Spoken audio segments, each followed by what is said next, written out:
আমার ভাইজানেরা, যিনি তাবুকের যুদ্ধের আগে তানার পরিবারের সর্বস্ব নবীজির কাছে দান করে দিয়েছিলেন, যে আবু বকর সিদ্দিক রাদিয়াল্লাহু আনহু আল্লাহর নবীর মহব্বতে তানার কলিজাটা পুড়ে গিয়ে এ দুনিয়া জমিন থেকে বিদায় নিয়েছিলেন, যে আবু বকর সিদ্দিক রাদিয়াল্লাহু আনহু ইন্তেকাল করার পর আল্লাহর নবীর রওজায়ে আতহারের পাশে নবীজির পাশে তানায় দাফন দেওয়া রয়েছে। ও আমার ভাইজানেরা, কোন আবু বকর?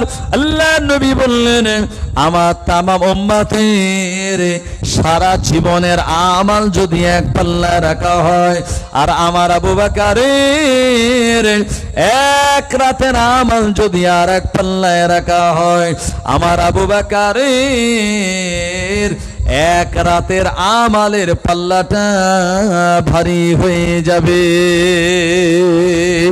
আরো জোরে বলেন সুবহানাল্লাহ। তামাম পৃথিবীতে যত ওলি, গৌস, কুতুব, আবদাল, ইমাম, মাশায়েখ, ফাকিহ, মুহাদ্দিস, মুফাসসির, সব থেকে আল্লাহর নবীর উম্মাতদের ভিতরে নবীজির পরে জানার মর্যাদা, উম্মাতের ভিতরে সব থেকে যিনি দামি মানুষ, উনি হলেন আম্মা আয়েশা রাব্বা, আল্লাহ নবীর সম্পর্কে শ্বশুর মশাই, আল্লাহ নবীর প্রাণপ্রিয় সাহাবী হযরতে আবু বকর সিদ্দিক রাদিয়াল্লাহু আনহু। ওই আবু বকর হুজুর তিনি জবানে বলেছেন, মান আনফাকা দিরহামিন আলা কিরাতিন মাউলুদিন নবী সাল্লাল্লাহু আলাইহি ওয়াসাল্লাম কানা রাফিকি ফিল জান্নাহ। আবু বকর হুজুর তিনি তানার জবানে বর্ণনা করেন, এই নবী দিবসে কেউ যদি কিছু দিরহাম দান করে, কিছু টাকা পয়সা দান করে, কিসের জন্য? মিন মাউলুদিন নবী সাল্লাল্লাহু আলাইহি ওয়াসাল্লাম, আল্লাহ নবীর মিলাদ শরীফে কেউ যদি কিছু দান করে, আবু বকর হুজুর বললেন, ওই মানুষটা এবং আমি আবু বকর আল্লাহ পাকের দয়া জান্নাতে বন্ধু হিসাবে অবস্থান করব। জোরে হবে না? আবু বকর হুজুর জান্নাতে যাবেন না, এই ব্যাপারে আমাদের বিন্দুমাত্র সন্দেহ আছে? জোরে বলেন। নেই। কেন নেই? কারণ 10 জন সাহাবী, 10 জন সাহাবা যারা জান্নাতের সার্টিফিকেট পেয়েছিলেন, তাদের ভিতরে প্রধানতম অন্যতম হযরতে আবু বকর সিদ্দিক রাদিয়াল্লাহু আনহু। উনি জান্নাতে যাবেন কারণ নবীজি সার্টিফিকেট দিয়ে গিয়েছেন তানাকে। সুবহানাল্লাহ। ওই আবু বকর হুজুর জান্নাতে যাবেন, এটাই আমাদের বিশ্বাস, এটাই আমাদের ঈমান। আর আবু বকর হুজুর রাদিয়াল্লাহু আনহুর জবানের দাম স্বয়ং আল্লাহ পাক তিনি নিজেও দেন। সুবহানাল্লাহ বলবেন না? আবু বকর হুজুরের জবানের দাম স্বয়ং আল্লাহ নিজেও দেন। এটা কিভাবে আমি আপনাদের কাছে তুলে ধরি। নবীজি সাল্লাল্লাহু আলাইহি ওয়াসাল্লামের কাছে এক সময় এক মহিলা আসলো, মহিলা সাহাবিয়া এসেছে। ইয়া রাসূলুল্লাহ, হাবিবাল্লাহ, আসসালাতু ওয়াসসালামু আলাইকা ইয়া রাসূলুল্লাহ, ইয়া হাবিবাল্লাহ। আল্লাহ নবী সালামে জবাব দিলেন। ও মহিলাটা বললেন, হুজুর আমি গত রাতের বেলা একটা স্বপ্ন দেখলাম, ওই স্বপ্নের ব্যাখ্যা করার জন্য, ওই স্বপ্নের ব্যাখ্যা পাওয়ার জন্য আমি আপনার কাছে আগমন করলাম। আল্লাহ নবী বললেন, মা কি স্বপ্ন তুমি দেখেছো? আমরা স্বপ্ন দেখি কি দেখি না? এই স্বপ্ন দেখা একটা হচ্ছে আল্লাহ তাআলার পক্ষ থেকে হয়, আর একটা শয়তানের পক্ষ থেকে হয়। যেটি আল্লাহ তাআলার পক্ষ থেকে হয় ওটাকে রহমতি স্বপ্ন বলে। আর এই স্বপ্ন দেখলে আপনি যাকে তাকে চায়ের দোকানে বাজারে কাউকে বলবেন না, ওটা আপনি নিজের কাছেই রাখবেন। 3 দিন পরেও যদি মনে থাকে স্বপ্নটা, তো কোনো ভালো মানুষকে বলবেন। ওই ভালো মানুষটা যা ব্যাখ্যা করে দেবে আপনার জীবনে সেই ভালোটাই ঘটবে। আর যদি খারাপ জায়গায় বলেন আর খারাপ লোক খারাপ ব্যাখ্যা করে দেয়, তাহলে বিপদ আছে। এই জন্যে নবীজি বলেছেন ভালো স্বপ্ন ভালো মানুষকেই বলতে হবে। আর দ্বিতীয় হলো শয়তানের পক্ষ থেকে স্বপ্ন। এটা আপনি যদি ওযু না করে ঘুমান, আয়াতাল কুরসি যদি না পড়ে ঘুমান, যদি আপনি বিসমিল্লাহ বলে ঘরের দরওয়াজা বন্ধ না করে ঘুমান, আপনি যদি নাপাক অবস্থায় ঘুমান, তো শয়তান তখন আমাদের নাকের মাথায় বসে বসে স্বপ্ন দেখায়, ভয়ের স্বপ্ন, সাপ তাড়া দিচ্ছে, বাঘ তাড়া দিচ্ছে, ছাদ থেকে পড়ে যাচ্ছি, দৌড়াচ্ছি কিন্তু দৌড়াতে পারছি না, অনেক ভয়ের স্বপ্ন, এই যে চিৎকার দেওয়া।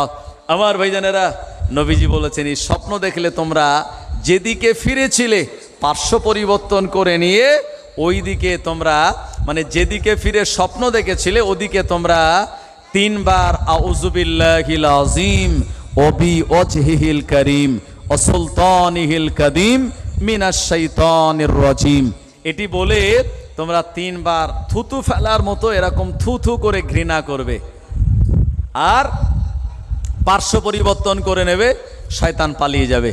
নবীজি বলেছেন লা ইয়াবকা মিনান নবুয়ত, নবুয়তের কোনো কিছু আর অবশিষ্ট নাই, ইল্লাল মুবাশশিরাত, কিন্তু মুবাশশিরাত বলে একটা জিনিস অবশিষ্ট আছে। সাহাবীরা বললেন ক্বালু ইয়া রাসূলুল্লাহ ওয়ামাল মুবাশশিরাত, হুজুর এই মুবাশশিরাত কি? নবীজি বললেন ক্বালা রুইয়া সালিহা, ভালো স্বপ্ন হলো, এটি হলো নবুয়তের 46 ভাগের 1 ভাগ। জোরে বলবেন না সুবহানাল্লাহ। আমার ভাইজানেরা, আল্লাহ নবী বললেন মা কি স্বপ্ন তুমি দেখেছো? ওই মহিলা সাহাবিয়া বললেন ইয়া রাসূলুল্লাহ হাবিবাল্লাহ, হুজুর আমি স্বপ্ন দেখলাম একটা মৌমাছি অন্য জায়গা থেকে উঠতে উঠতে আর আমার কাছে এসে ওড়া শুরু করলো, ঘুরতে লাগলো, ঘুরতে ঘুরতে আমার কোলের ওপরে পড়ে মৌমাছিটা মারা গেল। হুজুর আমার স্বপ্নের তাবিরটা কি একবার আপনি আমায় বলে দিন। আল্লাহ নবী বললেন মা তোমার স্বামী এখন কোন জায়গায়? ওই মহিলা বললেন হুজুর আমার স্বামী এখন জিহাদের ময়দানে। আল্লাহ নবী বললেন মা তোমার স্বপ্নের তাবির হলো তোমার স্বামী জিহাদের ময়দানে শহীদ হয়ে গিয়েছে। ও আমার ভাইজানেরা, মেয়েদের সব থেকে দামি সম্পদ হলো তার স্বামী, মেয়েদের কাছে সব থেকে গর্বের সম্পদ হলো তার স্বামী, মেয়েদের কাছে ইজ্জত হলো তার স্বামী। যার স্বামী মারা যায় শ্বশুর বাড়িতে তার আর আগের মতো কদর থাকে না, ইজ্জত থাকে না, মানুষেরা তাকে ঘৃণা করতে লাগে, মানুষেরা তাকে বেইজ্জতি করতে লাগে। ও আমার ভাইজানেরা, এই জন্য মহিলাদের কাছে সব থেকে বড় অলংকার হলো তার মহাব্বতের স্বামী।